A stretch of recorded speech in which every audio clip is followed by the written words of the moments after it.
क्या तुम भी आसमान की तरफ मुंह फाड़कर बस इसी इंतजार में बैठे हो कि अचानक आसमान फटेगा, घने बादलों के बीच से एक उड़ता हुआ सफेद घोड़ा सीधे नीचे उतरेगा। उस पर एक चमत्कारी भगवान बैठे होंगे, जिनके हाथ में एक चमकती हुई दिव्य तलवार होगी, और वो भगवान आकर तुम्हारी जिंदगी की सारी झंडपन, तुम्हारी ईएमआई का वो भारी बोझ, तुम्हारा वो टूटा हुआ दिल और तुम्हारे इस रोज रोज के भयानक डिप्रेशन को बस एक ही झटके में हमेशा के लिए खत्म कर देंगे। अरे मेरे भाई, अब जाग जाओ, अपने मुंह पर ठंडे पानी का छपाका मारो। YouTube और सोशल मीडिया पर आजकल जो ये डराने वाला एक बहुत बड़ा धंधा चल रहा है ना, कि प्रलय आ रही है, दुनिया बहुत जल्द खत्म होने वाली है, कल की अवतार आने वाला है, ये सब महज तुम्हें डराकर तुम्हारी कीमती अटेंशन खाने का एक बहुत बड़ा और झूठा लॉलीपॉप है।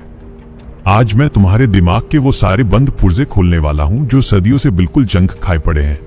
आज मैं वेदों, पुराणों और श्रीमद् भागवत का वो असली कच्चा चिट्ठा तुम्हारे सामने पूरी तरह से खोलकर रख दूंगा, जिसे ध्यान से सुनने के बाद एक पक्का नास्तिक भी अंदर तक कांप जाएगा और एक सच्चे आस्तिक को उसका असली भगवान मिल जाएगा। कल के अवतार का जो बिल्कुल ठेठ और एकदम नंगा सच है, वो सच आज पूरी तरह से तुम्हारे सामने आने वाला है।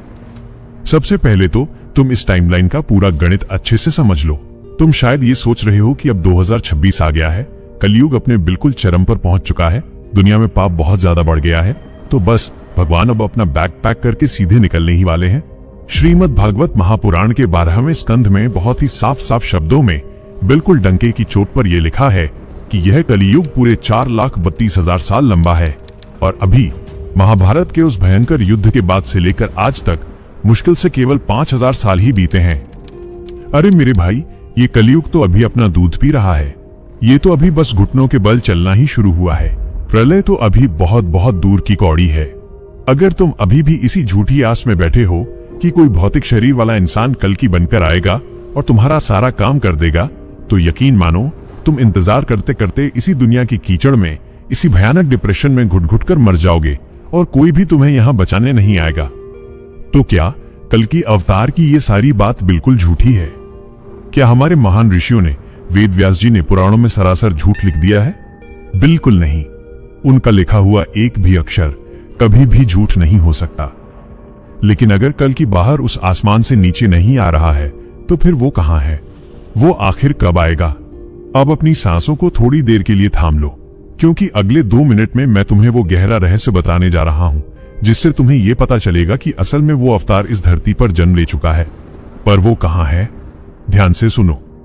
महाभारत के वन पर्व में महर्षि मार्कंडेय ने युधिष्ठिर को एक बेहद गुप्त बात बताई थी। कल्कि पुराण भी ये साफ कहता है कि कल्कि का जन्म शंभल नामक एक ग्राम यानी एक गांव में होगा। लेकिन अब आज का इंसान क्या कर रहा है? वो अपना गूगल मैप खोलकर उत्तर प्रदेश में मुरादाबाद के पास वाला संभल शहर ढूंढने में लगा है। लोग सच में ये सोच रहे हैं कि भगवान किसी ईंट और पत्थर से बने हुए मोहल्ले में पैदा होंगे। अरे मेरे महान ज्ञानियों, वो जगह संभल बिल्कुल नहीं है। वो असली शब्द तो शंभल है। संस्कृत भाषा में शम का असली मतलब होता है एक परम शांति, एक पूर्ण शून्यता, एक ऐसी निर्विचार अवस्था जहां कोई शोर न हो। और भल का गहरा अर्थ है वो पवित्र जगह जो इस परम शांति को अपने भीतर धारण कर सके। इसलिए शंभल बाहर मौजूद कोई जमीन का टुकड़ा नहीं है मेरे भाई। शंभल तो तुम्हारे अपने अंदर की वो शांत मानसिक अवस्था है, जहां इस दुनिया का सारा फालतू शोर, तुम्हारा सारा डिप्रेशन और मन का सारा लालच हमेशा के लिए बिल्कुल शून्य हो जाता है। कल की अवतार का जन्म किसी ईंट पत्थर के गांव में हरगिज नहीं होगा, बल्कि उनका जन्म तो उस इंसान के हृदय रूपी शंभल में होगा, जो इंसान अंदर से बिल्कुल खाली और पूरी तरह से शांत हो चुका है। अब तुम मुझसे कहोगे कि भाई, पुराणों में तो ये भी साफ साफ लिखा है कि उनके पिता का नाम विष्णु यश और माता का नाम सुमति होगा। तो अब इसे ठेठ साइकोलॉजी की भाषा में बहुत गहराई से समझो। विष्णु शब्द का सीधा मतलब है वो परम परमात्मा, और यश का मतलब होता है उस परमात्मा की महिमा या उसका अनंत विस्तार। जब तुम्हारा ये चंचल मन इस दुनिया की तमाम फालतू चीजों से, जैसे किसने क्या कहा, मेरी नौकरी कैसी है, मेरा पैसा कहां है, इन सब से पूरी तरह हटकर उस परमात्मा के यश में, उस अनंत ब्रह्मांडीय ऊर्जा में पूरी तरह लीन हो जाता है, तो असल में तुम्हारा अपना मन ही विष्णु यश बन जाता है। और सुमति का असली मतलब है तुम्हारी अपनी एकदम शुद्ध और निर्मल बुद्धि। जब तुम्हारा वो विष्णु यश यानी परमात्मा में लगा हुआ तुम्हारा शांत मन और तुम्हारी सुमति यानी तुम्हारी वो शुद्ध बुद्धि आपस में गहराई से मिलते हैं, तब तुम्हारे ही मस्तक के बिल्कुल अंदर तुम्हारी उस तीसरी आंख पर साक्षात कल्कि चेतना का दिव्य जन्म होता है। वो भगवान बाहर कहीं नहीं है, वो तो तुम्हारे अपने अंदर पैदा होने के लिए बुरी तरह तड़प रहा है। और तुमने क्या किया है? तुमने अपने इस खूबसूरत दिमाग को इंस्टाग्राम की फालतू रील्स, बकवास वेब सीरीज और दिन रात की ओवरथिंकिंग का एक सड़ा हुआ कचरा घर बना रखा है। जरा खुद सोचो, कहां से आएगा वो कल्कि तुम्हारे अंदर? तुमने तो अपने उस पवित्र शंभल को एक मुर्दा श्मशान बनाकर रख दिया है। लेकिन जरा रुको, मुझे पता है कि अब तुम्हारे दिमाग में एक बहुत ही बड़ा सवाल अंदर ही अंदर खदबदा रहा होगा। अगर शंभल मेरा अपना दिल है, सुमति मेरी अपनी बुद्धि है, तो फिर वो उड़ता हुआ सफेद घोड़ा आखिर क्या है, जिस पर बैठकर कल्कि अवतार इस पूरी दुनिया का विनाश करेगा? वो घोड़ा तो हमें पुरानी तस्वीरों में बहुत साफ साफ दिखाई देता है। क्या वो सफेद घोड़ा भी महज कोई इंसानी भ्रम है? अब अपनी तेज होती धड़कनों को थोड़ा संभाल कर रखना, क्योंकि जो अत्यंत गहरी बात मैं अब तुम्हें बताने जा रहा हूं, वो हमारे पवित्र वेदों का एक ऐसा भयंकर डिकोड है, जिसे अच्छे से जानने के बाद तुम अपनी जिंदगी के सबसे बड़े दुश्मन को बस एक पल भर में अपना सबसे वफादार गुलाम बना लोगे। पुराणों में ये स्पष्ट रूप से लिखा गया है कि कल्कि को सभी देवता मिलकर एक खास घोड़ा देंगे, और उस चमत्कारी घोड़े का नाम होगा देवदत्त। वेदों की प्राचीन भाषा में अश्व यानी घोड़े का असली मतलब कोई 4 पैर वाला साधारण जानवर बिल्कुल नहीं होता। वेदों में अश्व का वास्तविक अर्थ है एक प्रचंड गति और एक असीमित ऊर्जा, यानी ये अश्व और कुछ नहीं बल्कि तुम्हारा अपना ही मन है। आज के समय में तुम्हारा ये मन आखिर कैसा है? ये मन एक बिल्कुल बेलगाम काले घोड़े की तरह हो चुका है। कभी ये अंधी हवस की तरफ तेजी से भागता है, कभी ये दुनियावी लालच की तरफ दौड़ता है, कभी ये अतीत के उस कड़वे पछतावे में भागता है, तो कभी ये आने वाले भविष्य के गहरे खौफ में डूब जाता है। ये काला घोड़ा तुम्हें जमीन पर बुरी तरह घसीट रहा है और तुम दर्द से लहूलुहान हो रहे हो। लेकिन मेरे दोस्त, जिस दिन तुम गहरे ध्यान से और अपनी सच्ची साधना से अपने इस बेलगाम मन को पूरी तरह से कंट्रोल कर लेते हो, जिस दिन तुम अपने अंदर के सारे विचारों को एकदम शुद्ध यानी बिल्कुल सफेद कर लेते हो, ठीक उसी दिन तुम्हारा ये साधारण और भटका हुआ मन देवदत्त बन जाता है। वही देवदत्त जो देवताओं द्वारा दिया गया एक दिव्य सफेद घोड़ा है। कल्कि अवतार कहीं बाहर से नहीं आता, बल्कि वो तुम्हारे इसी एकदम शुद्ध मन रूपी सफेद घोड़े पर सवार होकर बाहर निकलता है। लेकिन ये कहानी अभी यहाँ खत्म नहीं होती मेरे भाई। तुम्हें तुम्हारा सफेद घोड़ा तो मिल गया, लेकिन पुराण ये भी कहते हैं कि कल्कि के हाथ में एक गिरती हुई उल्का जैसी चमकती हुई एक महाविनाशक तलवार भी होगी।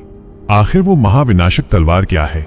और इससे भी सबसे बड़ा सवाल ये है कि वो तलवार असल में किसकी गर्दन काटेगी? क्या तुम्हें ये लगता है कि वो तलवार आज के भ्रष्ट नेताओं की या दुनिया के बुरे इंसानों की गर्दन काटेगी? नहीं, तुम यहाँ बिल्कुल गलत हो। वो चमचमाती हुई तलवार जिस भयानक कली दानव का हमेशा के लिए वध करने वाली है, वो खूंखार दानव कहीं बाहर नहीं है।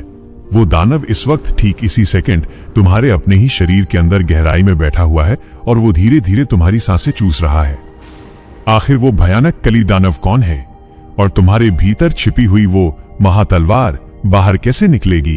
अपने अगले भाग में मैं तुम्हारे शरीर के उस बेहद गुप्त दरवाजे का ताला हमेशा के लिए तोड़ने जा रहा हूं, जहां वो दिव्य तलवार आज भी शांति से छिपी हुई है। अगर तुम्हें अपनी इस उलझी हुई जिंदगी की हर एक भूल भुलैया से हमेशा के लिए बाहर निकलना है, तो खुद को पूरी तरह तैयार रखना। उस खूंखार कली दानव का वो असली और डरावना चेहरा अपनी आंखों से देखने के लिए। पिछले हिस्से में मैंने तुम्हें चंबल और उस सफेद घोड़े का सच बता दिया था। तुम्हें समझ आ गया था कि कल्कि तुम्हारी हृदय में जन्म लेने वाली वो परम चेतना है और वो सफेद घोड़ा तुम्हारा अपना शुद्ध मन है। लेकिन अब बात करते हैं उस खौफनाक हथियार की, वो उल्का की तरह चमकती हुई महाविनाशक तलवार, जिसे कल्कि अवतार लेकर निकलेगा। तुम्हें क्या लगता है, वो लोहे की या स्टील की कोई फिजिकल तलवार होगी जो पापी नेताओं, करप्ट लोगों या तुम्हारे दुश्मनों की गर्दन काटेगी? अरे मेरे भाई, अगर भगवान को सिर्फ लोगों की गर्दन ही काटनी होती तो उसे अवतार लेने की क्या जरूरत थी? वो तो एक भूकंप लाता, एक सुनामी भेजता और 1 सेकंड में करोड़ों पापियों का खेल खत्म कर देता। उसे घोड़े पर बैठकर तलवार चलाने की क्या पड़ी है? अपने दिमाग के जाले साफ करो। कल्कि पुराण में उस तलवार का एक विशेष नाम दिया गया है, असी। संस्कृत में असी का मतलब कोई काटने वाला लोहा नहीं होता। अध्यात्म में असी का अर्थ है विवेक। विवेक यानी यह पहचानने की ताकत कि क्या सच है और क्या झूठ, क्या कचरा है और क्या परमात्मा। तुम्हारे मस्तक के भीतर बैठी हुई वो ज्ञान की, वो वैराग्य की महातलवार, जिसे आज तक तुमने म्यान से बाहर ही नहीं निकाला। अब तुम पूछोगे कि ये विवेक की तलवार किसकी गर्दन काटेगी? पुराण कहते हैं कि कल्कि कली नाम के दानव का वध करेगा। दुनिया सोच रही है कि कली कोई बहुत बड़ा काले रंग का राक्षस होगा जिसके बड़े बड़े सींग होंगे। मेरे भाई, कली का मतलब होता है कलह। तुम्हारे अंदर जो 24 घंटे एक युद्ध चल रहा है ना, उसने मुझे ऐसा क्यों कहा? मेरी नौकरी चली गई तो क्या होगा? वो मुझे छोड़कर क्यों चला गया? मैं तो किसी काम का नहीं हूं। यही है कलह, यही है वो कली दानव। वो कली दानव बाहर किसी पाताल लोक में नहीं बैठा है। वो इस वक्त, इसी सेकंड तुम्हारे अपने दिमाग के अंदर बैठकर तुम्हारे कॉन्फिडेंस, तुम्हारी शांति और तुम्हारी रातों की नींद को चबा रहा है। और तुम क्या कर रहे हो? तुम रो रहे हो। तुम बाहर दुनिया में मोटिवेशन ढूंढ रहे हो। तुम लोगों से वैलिडेशन की भीख मांग रहे हो कि कोई आकर तुम्हें बता दे कि तुम अच्छे हो। तुमने खुद ही अपने अंदर के दानव को पाल पोस कर इतना बड़ा कर दिया है कि वो अब तुम्हारी छाती पर बैठकर तुम्हारा गला घोंट रहा है। तो फिर इस दानव को मारा कैसे जाए? क्या कोई मंत्र पढ़ने से ये मरेगा? क्या जंगल में जाकर छुपने से मरेगा? नहीं। अगले 2 मिनट में मैं तुम्हें इस कली दानव को इसी वक्त, इसी जगह, बीच सड़क पर चीर कर रख देने वाली वो हैक बताने जा रहा हूं, जिसे भगवान श्री कृष्ण ने कुरुक्षेत्र में अर्जुन को दी थी। अपनी सांसें रोक लो, क्योंकि ये सच तुम्हारी पूरी जिंदगी का नजरिया हमेशा के लिए बदलने वाला है। कली दानव को मारने का सिर्फ एक ही तरीका है, अपनी उस विवेक की 80 की तलवार को उठाना। और ये कैसे होगा? इसे बिल्कुल ठेठ भाषा में समझो। जब कल सुबह तुम्हारे ऑफिस का बॉस तुम्हें बेइज्जत करे या तुम्हारा अपना कोई तुम्हें धोखा दे, तो तुम्हारा अंदर का कली दानव यानी कलह तुमसे कहेगा, तू तो बर्बाद हो गया, तू टूट जा, डिप्रेशन में चला जा। उसी वक्त 1 सेकंड के लिए रुकना, सांस अंदर खींचना और अपने अंदर की उस कल की चेतना, उस साक्षी भाव को जगाना, अपनी विवेक की तलवार निकालना और उस विचार की गर्दन काट देना। खुद से कहना, अरे मूर्ख मन, ये नौकरी, ये पैसा, ये रिश्ते, ये सब एक माया है। ये आज है, कल नहीं होंगे। मैं कोई हाड़ मांस का कमजोर पुतला नहीं हूं। मैं तो साक्षात उस परब्रह्म, उस परमात्मा का अंश हूं। अगर दुनिया की कोई चीज मुझसे छिन भी गई तो मेरी असली सत्ता, मेरी वो परमात्मा कभी कोई नहीं छीन सकता। जिस पल तुमने बाहरी दुनिया के धोखे से अपना मोह काट दिया, उसी माइक्रो सेकंड में तुमने उस कली दानव का वध कर दिया। यही है कल की अवतार का असली काम। वो तुम्हें बाहर से बचाने नहीं आ रहा, वो तुम्हारे अंदर बैठकर तुम्हारे ही हाथों से तुम्हारी बेवकूफियों और तुम्हारे डिप्रेशन का गला काटने आ रहा है। तुम्हें लगता है कि तुम कमजोर हो, तुम इस ब्रह्मांड की सबसे खतरनाक ऊर्जा हो मेरे भाई, लेकिन तुमने अपनी ऊर्जा को लोगों के फालतू ड्रामों में बर्बाद कर दिया है। गीता में इसे ही स्थित प्रज्ञ कहा गया है। एक ऐसा इंसान जिसके पास अगर करोड़ों रुपए आ जाएं तो वो हवा में नहीं उड़ता, और अगर उसका सब कुछ लुट जाए तो वो रोता नहीं है। वो चट्टान की तरह खड़ा रहता है, क्योंकि वो जानता है कि ये पूरी दुनिया, ये कलयुग एक मैट्रिक्स है, एक वीडियो गेम है। तुम इस गेम के कैरेक्टर नहीं हो, तुम तो वो प्लेयर हो जिसके हाथ में रिमोट कंट्रोल है। तुम्हारी डोर तुम्हारे भगवान के हाथ में है। जिस दिन तुम अपनी जिंदगी के हर फैसले में, हर दर्द में इस वैराग्य को, इस विवेक की तलवार को चलाओगे, उस दिन तुम आम इंसान से उठकर विराट बन जाओगे। कोई डिप्रेशन, कोई एंजाइटी तुम्हें छू तक नहीं पाएगी। तुम्हें लग रहा होगा कि तुमने सब समझ लिया, कली दानव का खेल खत्म हो गया। लेकिन जरा रुको, क्या तुम्हें पता है कि जब तुम इस विवेक की तलवार को उठाते हो तो ये माया तुम्हें इतनी आसानी से आजाद नहीं करती। ये मैट्रिक्स तुम पर अपना सबसे खौफनाक, सबसे आखिरी हमला करता है। वो हमला क्या होगा और 2026 के आसपास जो महाशिफ्ट होने वाला है, जिसमें इंसानियत 2 हिस्सों में बंट जाएगी, उसका तुम्हारी जिंदगी से क्या सीधा कनेक्शन है? अपनी धड़कनों को संभाल कर रखना, क्योंकि अगले और आखिरी भाग में मैं तुम्हें वो ब्रह्मास्त्र सौंपने जा रहा हूं जो तुम्हें इस माया के आखिरी चक्रव्यूह से हमेशा के लिए बाहर निकाल देगा। तैयार रहना उस अंतिम महाविस्फोट के लिए। पिछले हिस्से में तुमने अपने विवेक की तलवार निकाली और उस कल की दानव, उस डिप्रेशन और ओवरथिंकिंग की गर्दन काट दी। तुम्हें लगा कि खेल खत्म हो गया, तुम्हें लगा कि अब तुम आज़ाद हो गए। अरे मेरे भाई, ये माया इतनी आसानी से अपने शिकार नहीं छोड़ती। जब तुम जागने की कोशिश करते हो, जब तुम इस मैट्रिक्स का सिस्टम क्रैश करने की कोशिश करते हो, तो ये माया तुम पर अपना सबसे खूंखार और आखिरी हमला करती है। और पता है वो हमला कहां से होता है? वो हमला कोई सींग वाला राक्षस नहीं करता। वो हमला होता है तुम्हारे अपनों के रूप में, तुम्हारी सबसे कमजोर रग पर, तुम्हारे इमोशंस पर। माया तुम्हारे सामने ऐसे हालात पैदा करेगी जो तुम्हें इमोशनल ब्लैकमेल करेंगे। तुम्हारे ही दिमाग में आवाजें गूंजेंगी, अरे सब मोह माया छोड़ देगा तो खाएगा क्या? लोग क्या कहेंगे? वो मुझे छोड़कर चला गया, मैं उसके बिना कैसे जीऊंगा? ये तुम्हारा दर्द नहीं समझ आया। ये माया का वो मीठा जहर है जो तुम्हें वापस उसी भूल भुलैया में, उसी डिप्रेशन की जेल में खींच रहा है। कठोपनिषद में नचिकेता के साथ भी बिल्कुल यही हुआ था। जब वो छोटा सा बच्चा नचिकेता यमराज के सामने खड़ा होकर बोला, मुझे इस जीवन और मृत्यु का असली सच जानना है, मुझे आजाद होना है, तो तुम्हें क्या लगता है यमराज ने उसे सच बता दिया? नहीं, यमराज ने उस पर माया का सबसे बड़ा अस्त्र फेंका। यमराज ने नचिकेता को वो सब कुछ ऑफर किया जिसके लिए आज का इंसान दिन रात कुत्ते की तरह भाग रहा है। पैसा, रुतबा, सुंदर स्त्रियां, हजारों साल की उम्र। यमराज ने कहा, ये सब ले ले, ऐश कर, लेकिन मुझसे वो परम सत्य मत पूछ। जरा सोचो, अगर तुम्हारी जगह या मेरी जगह कोई आम इंसान वहां होता तो क्या करता? वो कहता, भाड़ में गया सत्य, मुझे तो ये करोड़ों की दौलत और ये ऐशो आराम दे दो। लेकिन नचिकेता ने क्या किया? नचिकेता के उस एक जवाब ने यमराज के भी पसीने छुड़ा दिए। क्या कहा था उस शूरवीर ने? अपनी सांसें थाम लो। नचिकेता ने यमराज की आंखों में आंखें डालकर कहा, हे मृत्यु के देवता, ये पैसा, ये रिश्ते, ये शरीर, ये सब कुछ कल राख हो जाने वाला है। यह कल का कचरा है। मुझे ये झूठा लॉलीपॉप मत थमाओ, मुझे वो सत्य दो जिसे तुम भी नहीं मिटा सकते।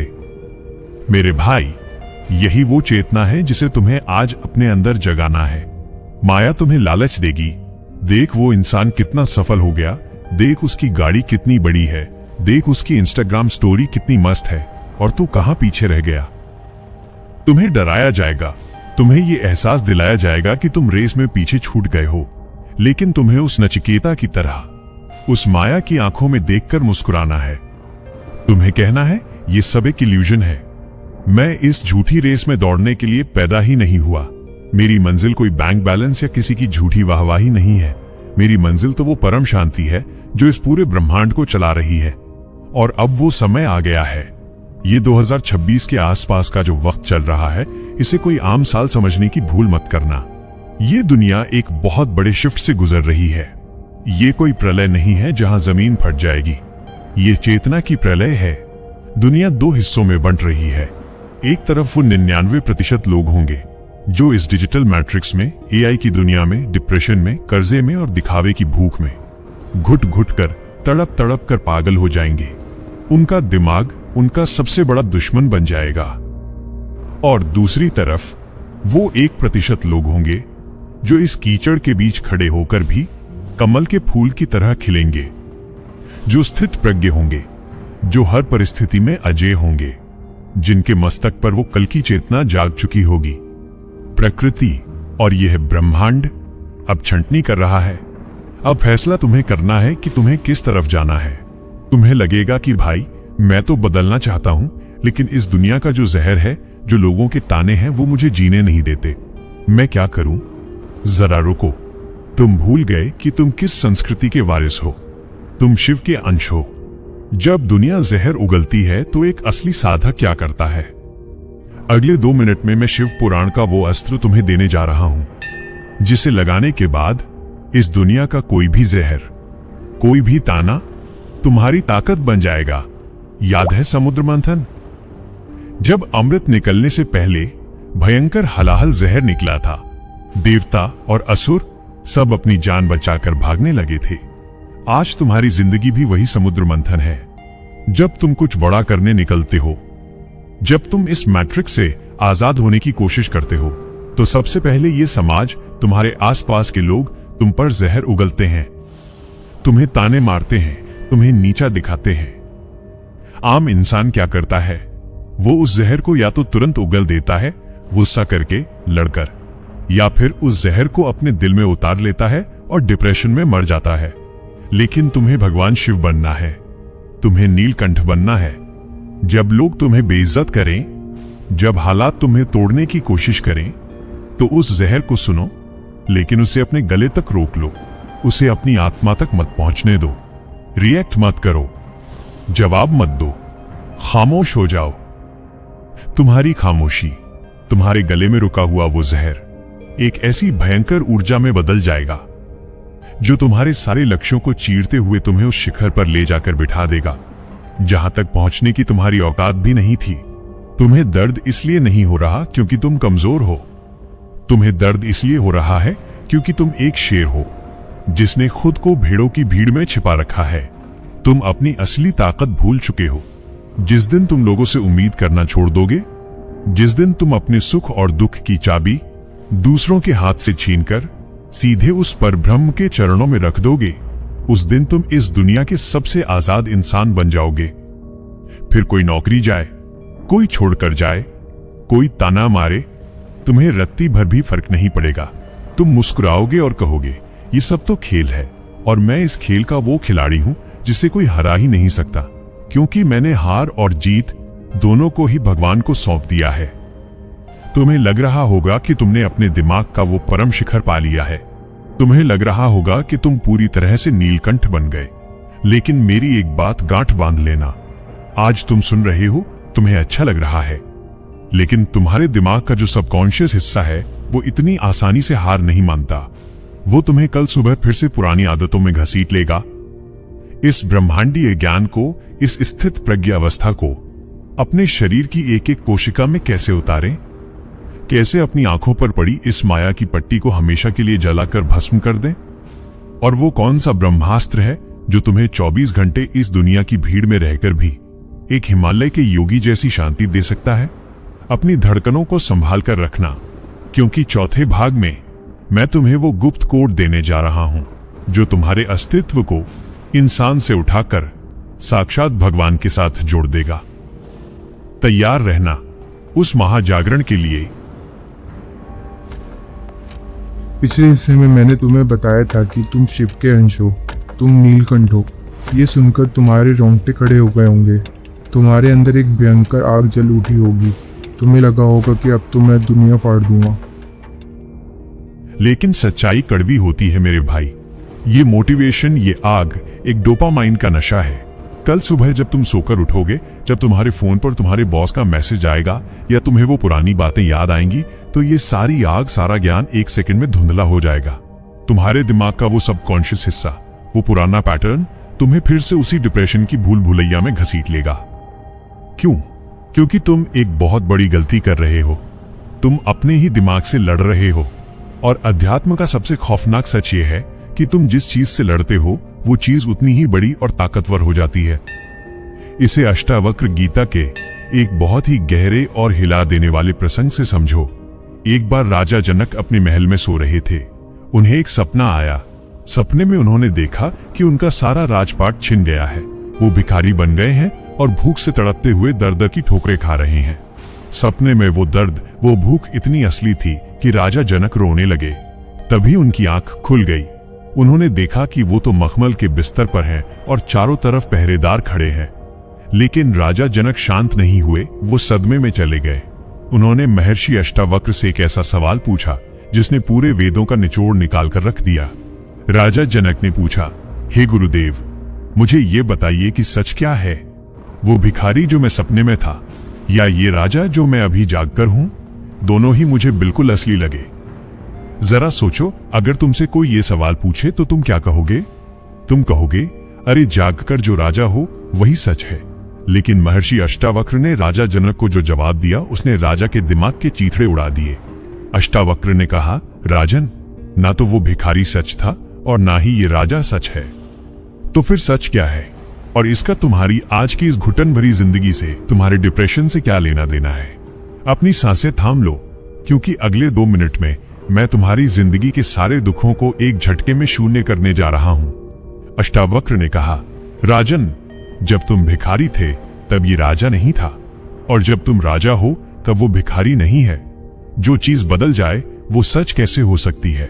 सच तो सिर्फ वो है जो कल उस भिखारी को रोते हुए देख रहा था और जो आज इस राजा को जागते हुए देख रहा है। मेरे भाई, वो जो देखने वाला है ना, वही साक्षी है, वही तुम्हारी परमात्मा है, वही तुम्हारा भगवान है। आज तुम अपनी नौकरी जाने से रो रहे हो, किसी के छोड़कर जाने से तड़प रहे हो। अरे मेरे दोस्त, ये नौकरी, ये रिश्ते, ये पैसा, ये दुख, ये सब उस राजा जनक के सपने की तरह है। ये एक माया है, एक मैट्रिक्स है। जो तड़प रहा है वो तुम नहीं हो, वो तुम्हारा अहंकार है। तुम तो वो हो जो अंदर चुपचाप बैठकर इस पूरे खेल को, इस दुख को सिर्फ देख रहा है। जिस सेकंड, जिस माइक्रो सेकंड में तुमने खुद को अपने इस शरीर से, अपनी इस पहचान से अलग कर लिया, उसी सेकंड तुम्हारा सारा दुख भाप बनकर उड़ जाएगा। तुम इस ब्रह्मांड के सबसे अजेय इंसान बन जाओगे। लेकिन मुझे पता है तुम कहोगे, भाई बोलना आसान है, लेकिन जब असल जिंदगी में दर्द होता है, जब बैंक वाले घर पर खड़े होते हैं, जब अपने ही धोखा देते हैं, तो इंसान टूट जाता है। साक्षी भाव याद नहीं रहता। बिल्कुल सही। और यहीं पर अध्यात्म का सबसे बड़ा ब्रह्मास्त्र काम आता है, जिसे शरणागति कहते हैं। इसे द्रौपदी के उस चीरहरण के प्रसंग से समझो, जिसने पूरी सृष्टि को हिला दिया था। जब द्रौपदी का चीरहरण हो रहा था तो उसने क्या किया? उसने सबसे पहले अपने पतियों यानी पांडवों की तरफ देखा, उन्होंने गर्दन झुका ली। फिर उसने भीष्म पितामह की तरफ देखा, उन्होंने भी आंखें चुरा ली। आखिर में द्रौपदी ने अपने ही दांतों से अपनी साड़ी को कसकर पकड़ लिया। वो अपनी ही ताकत से खुद को बचाने लगी। क्या भगवान श्री कृष्ण तब आए? नहीं, भगवान तब तक नहीं आते जब तक तुम्हारे अंदर में जिंदा है, जब तक तुम्हें लगता है कि मैं अपने पैसे से, मैं अपनी चालाकी से बच जाऊंगा। श्री कृष्ण कब आए? जब द्रौपदी थक गई, टूट गई और उसे समझ आ गया कि इस दुनिया में मेरा कोई नहीं है और मेरी खुद की कोई औकात नहीं है। तब द्रौपदी ने अपने दोनों हाथ हवा में उठा दिए। उसने अपनी इज्जत बचाने की फिक्र भी छोड़ दी। उसने खुद को पूरी तरह से ब्रह्मांड के हवाले कर दिया और चीख कर कहा, हे गोविंद, अब जो है तेरा है। और जैसे ही उसके हाथ ऊपर उठे, वो चमत्कार हुआ जिसने समय को रोक दिया। क्या तुम्हें पता है कि द्रौपदी के वो हाथ उठने के पीछे की असली साइकोलॉजी क्या थी? और कल सुबह उठकर अपनी जिंदगी की कुरुक्षेत्र में तुम्हें वो हाथ कैसे उठाने हैं? सुनना चाहते हो इस ब्रह्मांड का सबसे बड़ा हैक? द्रौपदी के वो हाथ उठना कोई हार नहीं थी, वो समर्पण था। उसने अपना अहंकार त्याग दिया था। और जब इंसान कहता है कि मेरा कुछ नहीं, तब भगवान कहता है कि अब तू मेरा है और तेरी हर लड़ाई मेरी है। कल सुबह जब तुम उठो, जब तुम्हारी जिंदगी का कोई कौरव यानी कोई भी मुसीबत, कोई इंसान, कोई बीमारी तुम्हारे सामने आकर खड़ा हो जाए, तो उससे लड़ना मत। द्रौपदी की तरह अपने अहंकार से उसे हराने की कोशिश मत करना। चुपचाप अपनी आंखें बंद करना और अपनी अंतरात्मा में कहना, हे परमेश्वर, हे मेरे परब्रह्म, ये लड़ाई मेरी नहीं है, ये शरीर मेरा नहीं है, ये दुख मेरा नहीं है, मैं तो शून्य हूं, मैं तेरा हूं, अब तू जाने और तेरा काम जाने। मेरे भाई, जिस पल तुम अंदर से ये बात कह दोगे, मैं तुम्हें वेदों की कसम खाकर कहता हूं, तुम्हारे सीने का वो पहाड़ भर का बोझ 1 सेकंड में टूटकर बिखर जाएगा। तुम्हारे भीतर वो कल की चेतना जाग उठेगी जो बिना कोई अस्त्र उठाए तुम्हारे हर कलिदानव यानी डिप्रेशन की गर्दन काट देगी। तुम्हें कोई नहीं हरा सकता, क्योंकि तुमने हार और जीत दोनों ही उस परमात्मा के चरणों में रख दी है। तुम आजाद हो चुके हो, तुम्हारे दिमाग का ताला टूट चुका है, तुम्हें इस मैट्रिक्स का पूरा कोड समझ में आ गया है। लेकिन डिजिटल दुनिया का ये ज्ञान, ये वीडियो कुछ ही देर में खत्म हो जाएगा और कल की सुबह दुनिया का शोर तुम्हें फिर से बुलाएगा। इस साक्षी भाव को, इस स्थित प्रज्ञ अवस्था को 24 घंटे 365 दिन अपने खून में दौड़ते हुए कैसे महसूस करें? कैसे अपने शरीर के 7 चक्रों को इस ब्रह्मांडीय ऊर्जा के साथ हमेशा के लिए लॉक कर दें, ताकि तुम इस दुनिया में रहकर भी एक हिमालय के योगी जैसी शांति और एक राजा जैसी ताकत का अनुभव कर सको। अपनी धड़कनों को संभाल कर रखना, क्योंकि आखिरी और 5वें भाग में मैं तुम्हें वो भौतिक अस्त्र, वो अंतिम लंगर देने जा रहा हूं, जो तुम्हारे जीवन को और तुम्हारे पूरे अस्तित्व को हमेशा हमेशा के लिए बदल कर रख देगा। तैयार रहना उस महाविस्फोट और आखिरी शंखनाद के लिए। यहाँ तक आ गए हो? इसका मतलब है कि तुम्हारे भीतर का वो सोया हुआ भगवान, वो कल की चेतना अब पूरी तरह से अंगड़ाइयां ले रही है। जरा एक गहरी सांस लो और पीछे मुड़कर देखो कि आज तुमने अपने ही दिमाग के कितने बड़े ताले तोड़ दिए हैं। आज तुमने उस कड़वे सच का सामना किया जिससे दुनिया भाग रही है। तुमने जाना कि कल की अवतार आसमान से उतरने वाला कोई चमत्कारी इंसान नहीं है जो आकर तुम्हारी ईएमआई भर देगा। कल की तुम्हारी अपनी वो परम चेतना है जो तुम्हारे हृदय रूपी शंभल यानी परम शांति के केंद्र में जन्म लेने के लिए तड़प रही है। तुमने जाना कि वो सफेद घोड़ा कोई जानवर नहीं, तुम्हारा अपना शुद्ध किया हुआ मन यानी देवदत्त है। और वो महाविनाशक तलवार कोई लोहा नहीं, तुम्हारा अपना विवेक यानी असी है, जो बाहर के लोगों को नहीं बल्कि तुम्हारे अंदर बैठे उस कली दानव, तुम्हारी ओवरथिंकिंग और डिप्रेशन की गर्दन काटेगा। तुमने महर्षि अष्टावक्र से सीखा कि तुम ये रोने वाला शरीर नहीं, तुम तो वो साक्षी हो जो बस इस दुनिया के ड्रामे को देख रहा है। और आखिर में तुमने द्रौपदी से सीखा परम समर्पण, कि जब इंसान अपना अहंकार छोड़कर भगवान के आगे हाथ उठा देता है तो ब्रह्मांड की सारी ताकतें उसकी ढाल बन जाती हैं। लेकिन अब सबसे बड़ा सवाल, भाई ये सब सुनकर रोंगटे तो खड़े हो गए, लेकिन कल सुबह जब मैं अपनी रोजमर्रा की जिंदगी में जाऊंगा, जब बॉस गालियां देगा, जब घर में क्लैश होगा, जब ईएमआई की टेंशन सिर पर चढ़ेगी, तब मैं इस कल की चेतना को, इस ज्ञान को कैसे लागू करूंगा? मेरे भाई, आज मैं तुम्हें वो 3 अचूक ब्रह्मास्त्र रोड मैप दे रहा हूं। इसे अपनी हथेली पर लिख लेना। पहला कदम, प्रातःकाल का शंखनाद। कल सुबह जब तुम्हारी आंख खुले तो अपना मोबाइल मत छूना, उस नीले जहर को मत देखना।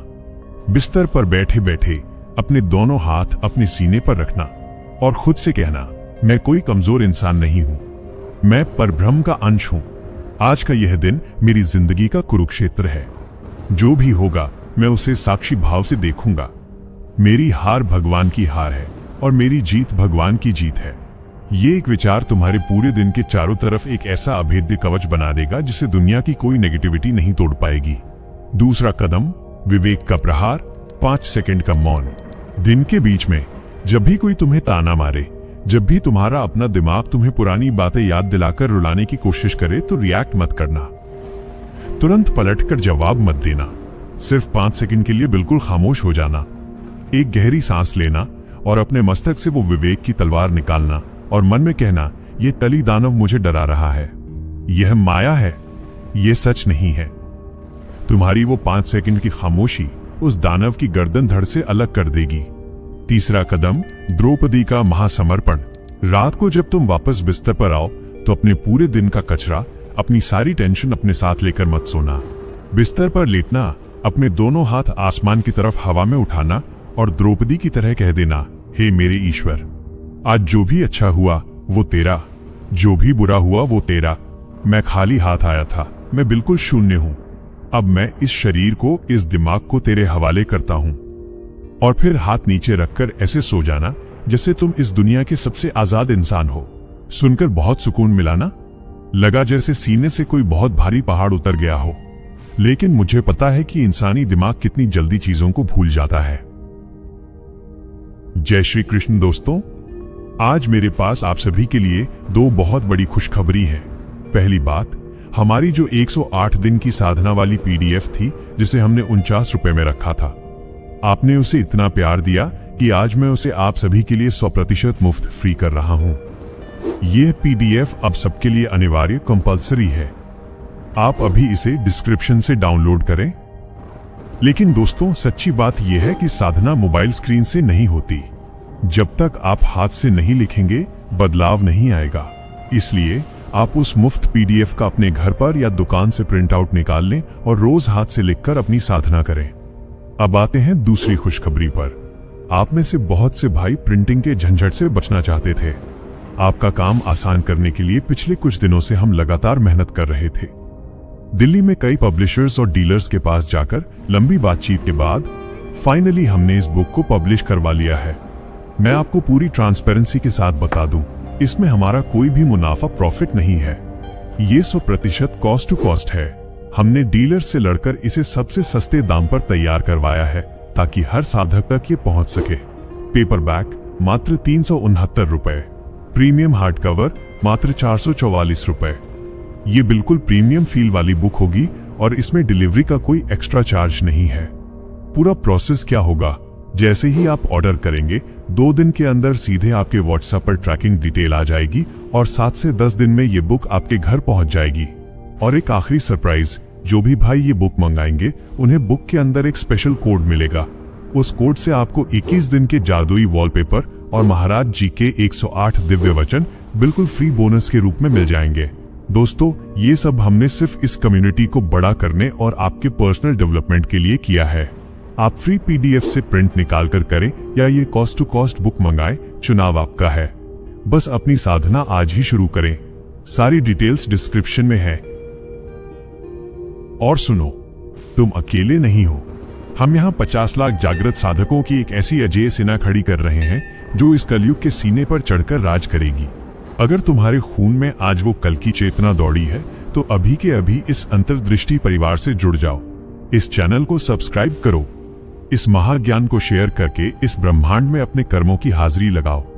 जैसे ही हम इस परिवार में 10 से 15 हजार की संख्या पार करेंगे, हम रोजाना इसी चैनल पर एक साधना सीरीज शुरू करने वाले हैं, जहां हम सब मिलकर एक साथ अपने दिमाग की प्रोग्रामिंग बदलेंगे। तो जल्दी से जल्दी जुड़ जाओ, क्योंकि ये महासंग्राम अब रुकने वाला नहीं है। लेकिन वीडियो बंद करने से पहले तुम्हें इस ब्रह्मांड के सामने अपनी आत्मा की गवाही देनी होगी। मैं तुम्हें 4 ऐसे सवाल दे रहा हूं जिनका जवाब दिए बिना अगर तुम गए तो समझ लेना तुमने अपने अंदर के भगवान से गद्दारी की है। कमेंट बॉक्स में उतरो और खुद को आजाद करो। सवाल 1, आज तुम अपने किस कली दानव यानी वो कौन सी ओवर थिंकिंग या डर है जिसकी गर्दन अपनी विवेक की तलवार से काट रहे हो? सवाल 2, क्या तुम आज रात से द्रौपदी की तरह अपना सारा अहंकार छोड़कर परम समर्पण करने के लिए तैयार हो? सवाल 3, दुनिया के सामने रोना और वैलिडेशन की भीख मांगना छोड़कर क्या तुम एक स्थितप्रज्ञ योद्धा बनने की शपथ लेते हो? सवाल 4, वो कौन सा एक झूठा इंसान या झूठी उम्मीद है जिसे तुम आज इसी कमेंट सेक्शन में दफनाकर हमेशा के लिए शून्य हो रहे हो?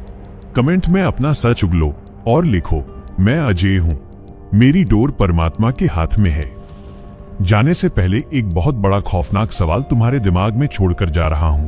क्या तुमने कभी सोचा है कि दुनिया में हमेशा अच्छे, सच्चे और ईमानदार इंसानों को ही सबसे ज्यादा दर्द, धोखे और बीमारियां क्यों मिलती हैं, जबकि वो लोग जो बेईमान हैं, जो दूसरों का हक मारते हैं, वो हमेशा ऐश करते हुए महलों में क्यों दिखाई देते हैं?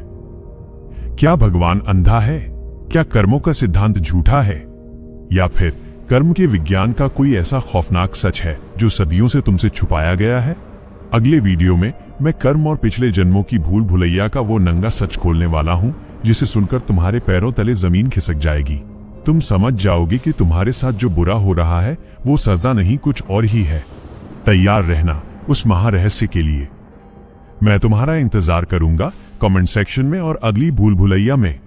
अंतर्दृष्टि, जागृत हो।